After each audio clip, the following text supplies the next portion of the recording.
paléo, vegan, sans gluten, sans sucre.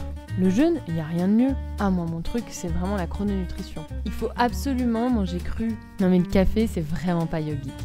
Il y a quelques années, j'étais allée à un festival de yoga où je donnais des cours. Et puis, innocemment, je m'étais rendue au réfectoire et puis je m'étais pris un café. À ce moment-là, une femme passe à côté de moi et elle regarde mon café et elle me dit « Bah, c'est pas très yogique, ça !» Alors moi, avec ma répartie légendaire, je n'ai rien répondu. Je suis restée bouche bée. Cette petite phrase « c'est pas très yogique » m'a accompagnée un certain temps et c'est vrai que je me suis posé la question, mais finalement, qu'est-ce qui est yogique ? Pourquoi mon café ne serait pas yogique ? Je m'appelle Ariane, ça fait 15 ans que je pratique le yoga, je l'enseigne depuis 10 ans. Et aujourd'hui, on va parler alimentation et yoga. Je commencerai par explorer ce que nous disent les textes anciens du yoga à propos de la nourriture. Puis je vous parlerai un petit peu de l'Ayurveda. L'Ayurveda, c'est la médecine traditionnelle indienne pour qui la nourriture est absolument centrale. Et évidemment, je vous parlerai de mon vécu et de ce que je pense un petit peu de tout ça et de comment est-ce qu'on peut le comprendre de nos jours. Si vous aimez ce podcast, n'hésitez pas à le commenter sur votre plateforme préférée. Pendant ce podcast, je serai accompagnée par Raven, mon chien, ma chienne, qui est en train de ronger un os et donc s'y connaît assez bien en alimentation. Et qui va me permettre de faire une jolie transition pour vous parler de la vision indienne ancienne de l'alimentation. Il faut savoir que dans les Védas, qui sont vraiment les textes les plus anciens de l'hindouisme, tout être vivant est mangé ou mange. Et il se trouve que pendant des millions d'années, ça a été une réalité pour les hominines qui étaient sur cette terre. Nous faisions partie entièrement de la chaîne alimentaire, c'est-à-dire que pendant un certain temps, on a été des charognards, et puis on a fini par se mettre à chasser, mais avant de commencer à chasser, de pouvoir un peu mieux se défendre contre les animaux de proie, on se faisait régulièrement manger, dévorer par des lions à dents de sabre et autres ours des cavernes. Donc le constat qui est fait dans les Védas sur cette chaîne alimentaire, sur ce cycle de violence où finalement chaque être vivant sur cette terre peut être mangé et doit en même temps manger, c'était vraiment une réalité et c'est aujourd'hui encore évidemment une réalité puisque tous les êtres vivants, quels qu'ils soient, ont besoin de nourriture et donc cette nourriture elle va passer par une certaine violence à manger d'autres êtres vivants.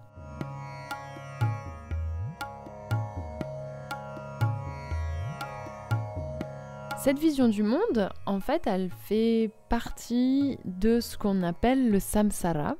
Le samsara, c'est le cycle de répétition de la vie et de l'univers. Le samsara, ça signifie que tout est cyclique, tout est reproduction, tout est répétition. Par exemple, notamment à l'intérieur de nous, une émotion va donner lieu à une pensée, qui va donner lieu à une action. Cette action va générer une émotion, qui va générer une pensée, qui va générer une action, qui va générer une émotion, et ainsi de suite. Et donc ça, c'est à l'échelle individuelle. Et puis, à l'échelle universelle, il y a un cycle toujours de vie et de mort perpétuelle. Et donc, l'idée de la réincarnation provient aussi de cette idée du samsara. Et donc, le fait de considérer le monde comme un monde où il y a des mangés et des gens qui mangent, et des êtres qui mangent, comme une chaîne alimentaire perpétuelle, ça fait partie de cette idée de samsara. Et du coup, pour sortir de ce cycle du samsara, de ce cycle des réincarnations, de ce cycle des répétitions, les bouddhistes vont suivre une certaine voie, les hindouistes une voie un peu différente, les Jain, encore une autre voie, puisque ces 3 traditions partagent cette même conception du monde et de la vie. Dans ces 3 traditions, il y a un concept qui est fondamental, c'est le ahimsa, la non-violence. Et la non-violence, eh bien, au final, c'est un principe qui est très rattaché à la nourriture, puisqu'elle implique très souvent de se restreindre de manger certains aliments. Chez les Jain, ça va très très loin parce que les Jain font vraiment reposer leur croyance sur la non-violence. Et donc il y a certains Jain qui ne mangent que les fruits qui sont tombés de l'arbre ou qui évitent même de bouillir leur nourriture pour ne pas tuer les micro-organismes qui se trouvent dedans. Dans le bouddhisme et dans l'hindouisme, ça se limite plutôt au fait de ne pas manger d'autres êtres vivants, donc à un régime végétarien strict. Et puis il y a des ascètes qui vont encore plus loin dans ce principe, qui pour ne pas participer à ce cycle de samsara, à ce cycle de souffrance, à ce cycle de violence, qui vont carrément essayer de jeûner le plus possible, donc d'arrêter de manger pour ne plus participer à ce cycle de violence, chasse-proie et mangeur-mangé. Et c'est probablement de là que provient l'idée que le jeûne peut aider spirituellement à nous libérer de nos souffrances. Donc ça déjà, on comprend que le principe de ne pas manger d'être vivant, c'est un principe qui est très ancien et qui est très très ancré en Inde et dans les spiritualités qui sont nées en Inde. Toujours dans cette tradition très ancienne de l'ère védique, on trouve une catégorisation de la nourriture. Il faut dire que la nourriture est vraiment centrale dans les Védas, tout est finalement nourriture. Et donc découle de cette vision du monde une catégorisation aussi de la nourriture en ce qui est pur et ce qui est impur, ce qui est profane et ce qui est sacré. Ce qui est profane, ce qui est impur, c'est ce qui est statique, ce qui est immobile, ce qui est mort. Ce qui est sacré et pur, c'est ce qui est en mouvement, ce qui bouge, ce qui se rapproche du divin, ce qui a de l'énergie, là où il y a de l'énergie qui circule. Et cette catégorisation de la nourriture, elle s'étend aussi aux gens, puisque finalement, on peut se dire que nous sommes ce que nous mangeons. Donc finalement, cette catégorisation pure-impure, elle peut être étendue à toutes les choses et tous les êtres qui nous entourent. Et c'est de là que découle l'idée des castes en Inde. Donc vous le savez peut-être, les castes ont été supprimées en Inde dans les années 90, en tout cas officiellement. Toujours est-il que c'est quelque chose qui persiste de manière très importante en Inde. Et je l'ai un petit peu appris à mes dépens. Quand j'ai fait mon premier voyage en Inde, c'est des choses dont j'avais conscience, mais pas forcément... je pensais que c'était quelque chose qui était pas aussi présent qu'il y a quelques années. J'étais à l'époque à l'université de Bangalore, en échange universitaire, et on avait l'assistante de direction du département de psychologie où j'étais, qui était de manière très évidente brahmane. Donc les brahmanes, c'est la caste considérée comme pure, la caste des prêtres. Et pourquoi est-ce que je dis que ça se voyait ? Parce qu'elle avait la peau très blanche et puis elle portait un nom de déesse, Gayatri. Donc souvent on peut aussi reconnaître les castes des gens à leur prénom. On mangeait le midi tous ensemble, et on était assez peu nombreux à ce moment-là. Et systématiquement, nous on ramenait de la nourriture et on voulait la partager avec Gayatri, avec qui on avait beaucoup sympathisé. Et systématiquement, Gayatri refusait la nourriture que nous proposions. Et déjà, c'est quelque chose qui m'avait mis la puce à l'oreille, mais j'étais pas, je me disais, si ça se trouve, elle a un régime alimentaire particulier, ou j'en sais rien, j'essayais de pas trop intellectualiser. Et puis quelques temps plus tard, j'ai eu le malheur de prendre le train en première classe pour voyager en Inde. C'était une mauvaise idée parce que les trains en première classe sont ultra froids parce qu'ils mettent l'air conditionné hyper fort, donc j'étais congelée pendant tout le trajet. Et puis je me suis retrouvée assise à nouveau à côté de ce que je pense était un brahmine. Il était assis à la fenêtre et moi j'étais assise du côté couloir. Ça a son importance pour la suite de l'histoire. Et on a un petit peu discuté et puis moi j'étais ravie parce que je me suis dit tiens, il s'intéresse un petit peu à moi, il me pose des questions, savoir est-ce que je suis indienne ou pas. C'est vrai que j'ai un faciès qui pourrait faire penser que je suis indienne. Mais en fait, je lui dis non, je suis française, voilà, j'étudie ici. Et du coup, la conversation se tarit juste après ça.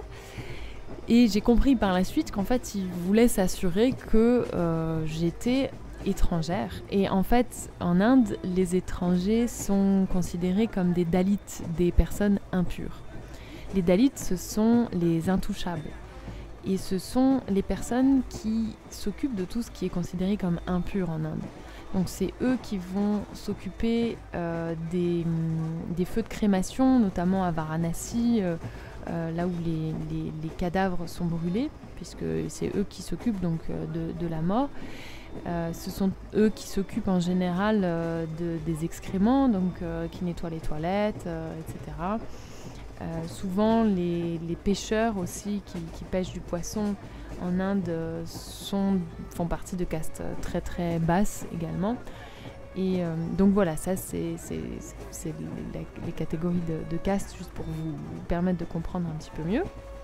Et donc ce brahmine me considérait en fait comme une Dalit. Et ça, je ne savais pas en fait que les étrangers, les gens qui ne sont pas indiens, sont considérés comme impurs parce que nous consommons de l'alcool, de la viande, on a des mœurs dissolues, enfin bref, on fait tout ce qui est impur aux yeux d'un brahmine orthodoxe. Et donc il avait maintenant cette information. Et puis il y a un serveur qui passe dans le train pour distribuer des bouteilles d'eau. Et puis moi, très naïvement, comme j'étais plus proche du serveur, je prends la bouteille d'eau et puis je veux la tendre à mon voisin qui était du côté fenêtre. Et mon voisin refuse de prendre la bouteille et il se penche vers le serveur pour prendre lui-même sa bouteille d'eau.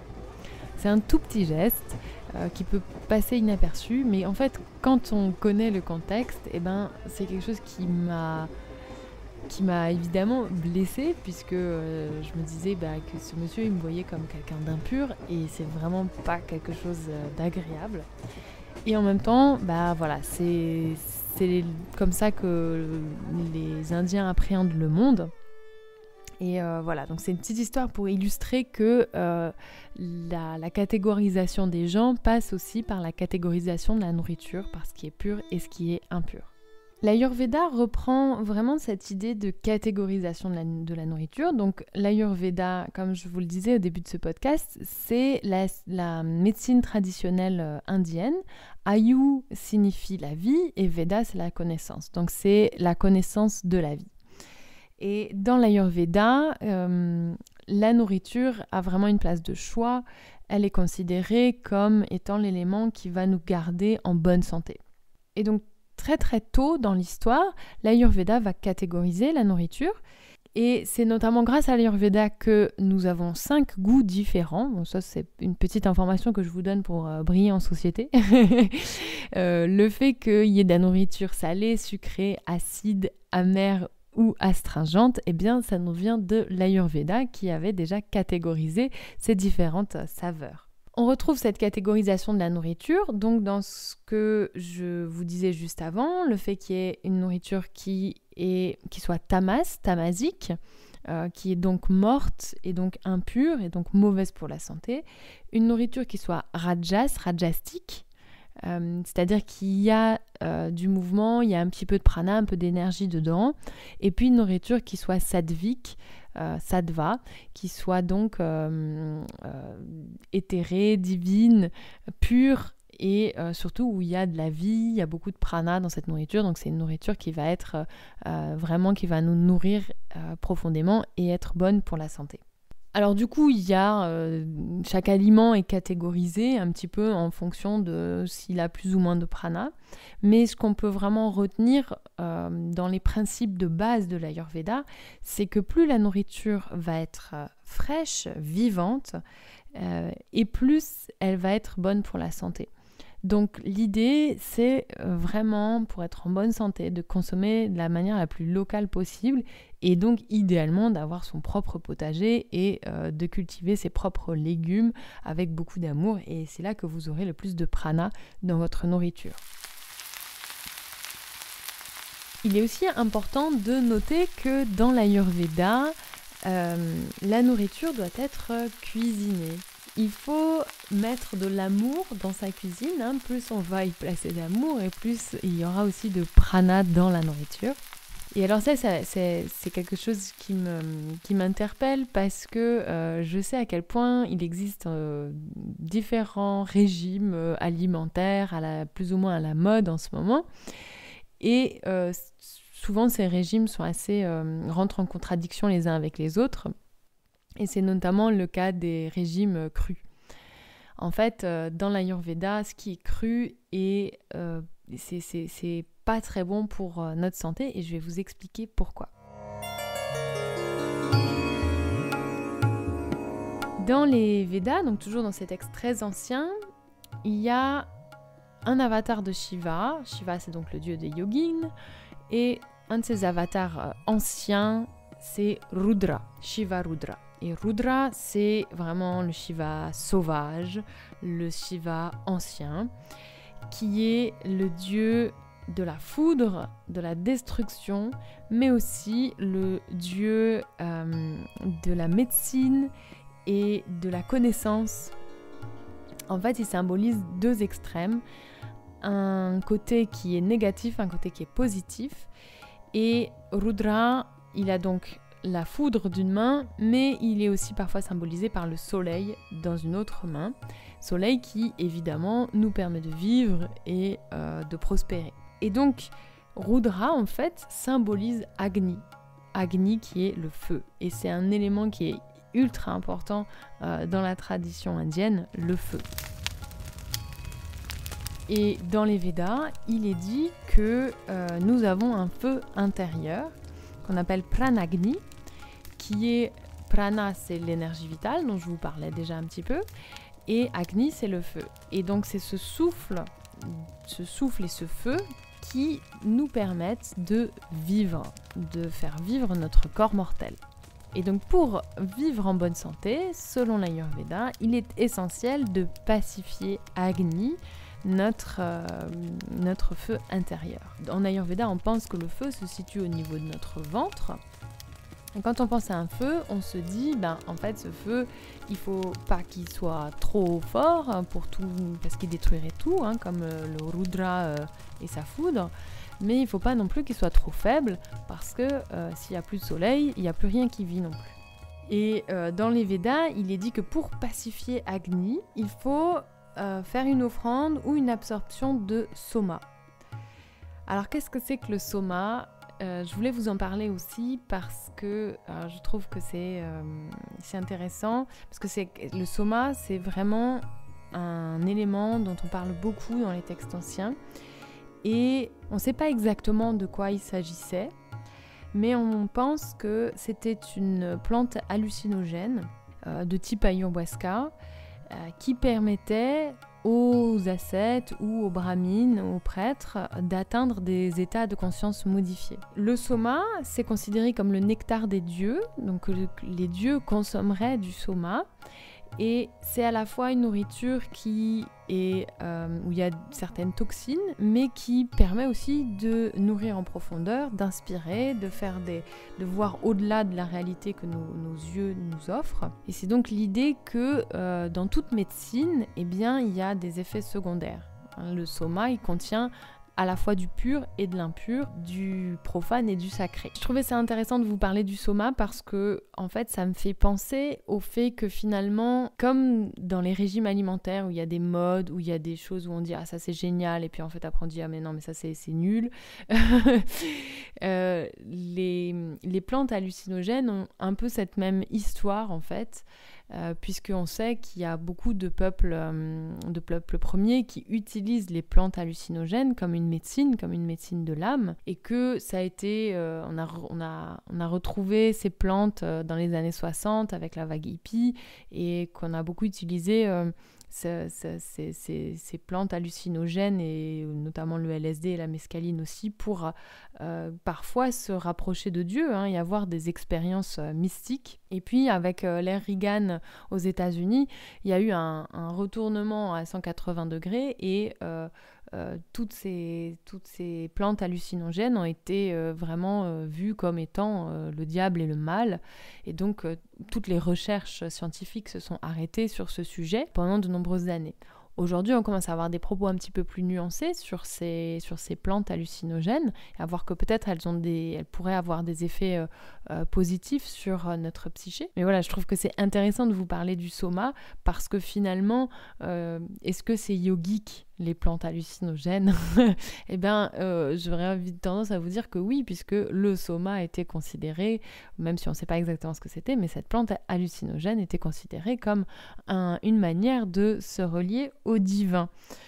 Voilà, donc parfois ce qu'on pense, ce qu'on prend comme étant une vérité vraie, eh bien ne l'est pas toujours. Donc c'est important de mettre toujours un petit grain de sel dans son verre. En faisant mes recherches pour ce podcast, je me suis évidemment plongée dans les textes anciens que j'ai à la maison pour voir un petit peu qu'est-ce qu'ils nous disaient à propos de l'alimentation.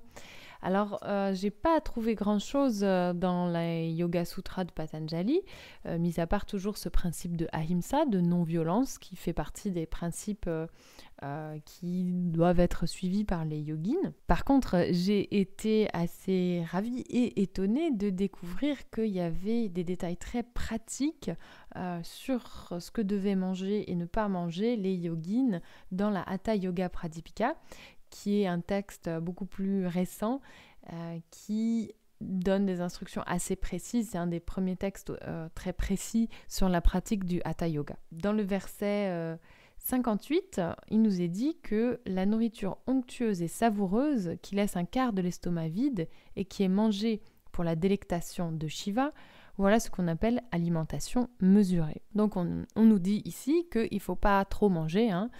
Forcément, quand on vient de manger une raclette, la méditation c'est un petit peu moins facile. Et que, en fait, quand on mange de la nourriture, c'est pas seulement son propre corps que l'on nourrit, mais c'est aussi Shiva, le divin. D'ailleurs, l'un des buts des pratiquants de Hatha Yoga, selon la Hatha Yoga Pradipika, c'est l'union à Shiva, l'union au divin. Dans le verset suivant, il est écrit « La nourriture amère, acide, cuisante dans le sens épicé, trop salée, chaude dans le sens nourriture qui réchauffe le corps, comme le sucre, les légumes verts, le gruau aigre, les huiles, les grains de sésame, la moutarde, les boissons enivrantes, le poisson, la viande de chèvre et d'autres animaux, le lait caillé, le petit lait, le légume agus culata, les jujubes, les gâteaux de sésame, l'azafetida et l'ail sont contre-indiqués pour les yogins. En lisant ça, j'étais assez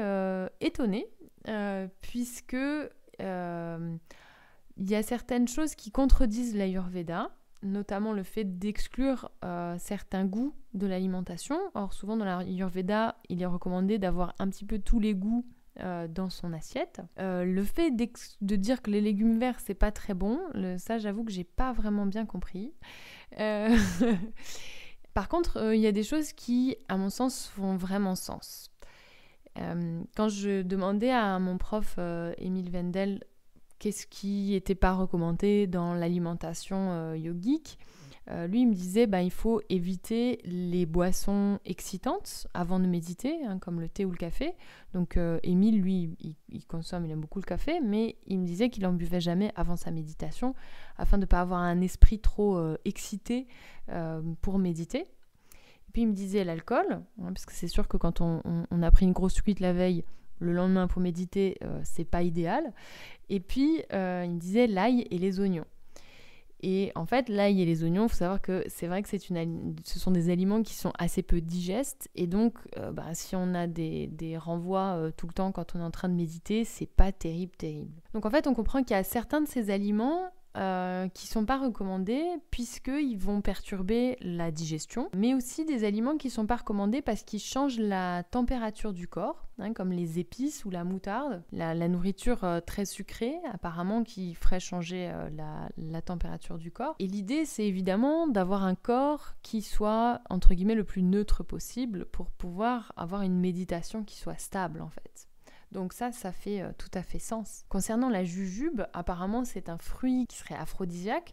Donc là aussi, je pense que l'idée sous-jacente, c'est de ne pas consommer des nourritures qui vont altérer notre conscience, comme l'alcool aussi, pour pouvoir toujours avoir cet état de méditation stable. Et enfin, au verset suivant, on peut lire « On doit connaître la nourriture qui ne convient pas à un yogin, le repas réchauffé de la veille, qui est sec ou fade, totalement dépourvu de sel ou trop salé, assaisonné de substances acides, la nourriture avariée ou un régime prédominant en légumes doivent être évités. » Donc là, par contre, c'est vraiment un principe d'Ayurveda qui est communément accepté, qui est que la nourriture doit toujours être très fraîche, comme ce que je vous disais avant.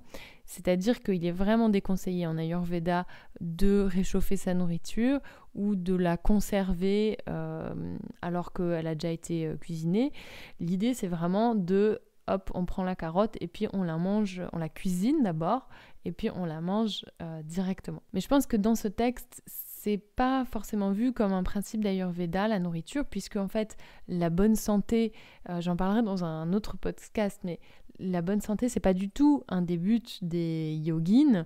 Selon la Hatha Yoga Pradipika, on s'en fiche un petit peu que le corps soit en bonne ou en mauvaise santé. D'ailleurs, il y a certaines pratiques qui sont assez violentes dans la Hatha Yoga Pradipika. Et du coup, je pense que c'est pas forcément dans l'idée d'être en bonne santé, mais c'est vraiment une alimentation qui soit pure, qui respecte donc les principes védiques de pureté, et puis qui permettent au corps de méditer avec le plus d'aisance possible.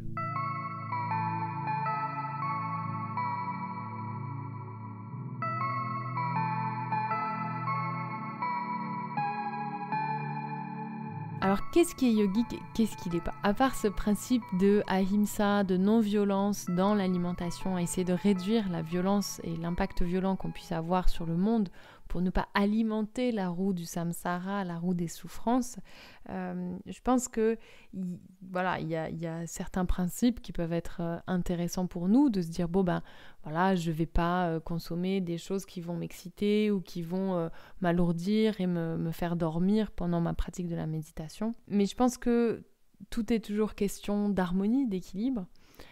Ce principe de ahimsa, de non-violence, je continue de penser et de croire qu'il est fondamental, et encore plus dans le monde dans lequel nous vivons, où il y a un mépris total pour le vivant et où en fait on ne fait que reproduire et accentuer des souffrances. Donc je pense que c'est vraiment un principe, si on cherche à appliquer le yoga à sa nourriture, le principe de ahimsa, de non-violence, je pense que c'est un bel endroit où commencer, mais que finalement, mis à part ce principe-là, je pourrais pas vous dire ça il faut manger puis ça il faut pas manger. Je suis pas nutritionniste et c'est pas du tout mon but, mais je pense que l'idée c'est d'être en harmonie avec soi-même, avec le vivant, d'essayer de trouver quelque chose qui soit juste pour soi, qui vienne nous nourrir et nourrir notre corps, mais aussi nourrir notre tête. C'est intéressant de voir que dans les Védas, les démons sont des êtres qui sont toujours affamés, comme les dieux. En fait, les dieux, les démons, les êtres vivants, on a tous faim à un moment ou à un autre. Et il faut peut-être aussi penser à ne pas que nourrir notre côté divin, mais aussi à nourrir nos propres démons. Parce que qui dit démons affamés, dit démons qui finissent par nous manger. C'est pareil avec le fait de nourrir celles et ceux que nous apprécions, mais aussi de nourrir nos ennemis, puisque quand nos ennemis, en fait, ou les personnes qui peuvent éventuellement nous faire du mal, si elles nous font du mal, c'est parce qu'elles sont affamées, comme tous les êtres vivants sur cette terre. Donc peut-être qu'en nourrissant de manière égale nos ennemis et nos amis, eh bien, on pourrait arriver un petit peu plus de paix sur cette terre. Et pour conclure ce podcast, j'aimerais vous parler d'un post Instagram que Kino MacGregor avait posté. Kino MacGregor, c'est une yogini qui est très connue, qui a fait beaucoup d'ashtanga et qui disait qu'elle était végane, sauf dans les YOLO moments. Et YOLO, ça signifie You Only Live Once. Ce sont tous ces moments où on a envie de partager, on a envie d'être dans un moment d'amour. Et du coup, dans ces moments-là, elle mettait un peu de côté ses principes et il lui arrivait de manger une part de gâteau qui n'était pas végane. Et j'aime bien cette façon de voir les choses, de se dire on fait les choses, on explore, on enquête, on se demande tiens qu'est-ce qui est bon pour moi, qu'est-ce qui vient me nourrir à tous les niveaux, mais sans non plus s'enfermer dans quelque chose de rigide et qui finalement pourrait perpétuer une forme de violence aussi, parce que refuser le cadeau de la nourriture de quelqu'un, ça peut parfois être violent, tout comme se forcer à manger des choses qu'on n'aime pas, il y a aussi de la violence. Donc essayez de trouver une harmonie là-dedans. Voilà, je vous souhaite bon appétit. Raven a terminé son os, tout va bien. Je remercie Matthew Clark pour son enseignement sur le soma dans les Védas. Je remercie également Daniela Wolf pour son enseignement si bienveillant de l'Ayurveda. Évidemment, mon cher Guruji Emile Vendel et puis Patanjali. Et n'oubliez pas que vous pouvez me retrouver sur YouTube où je poste un cours de yoga tous les vendredis sur ma chaîne Yoga Coaching.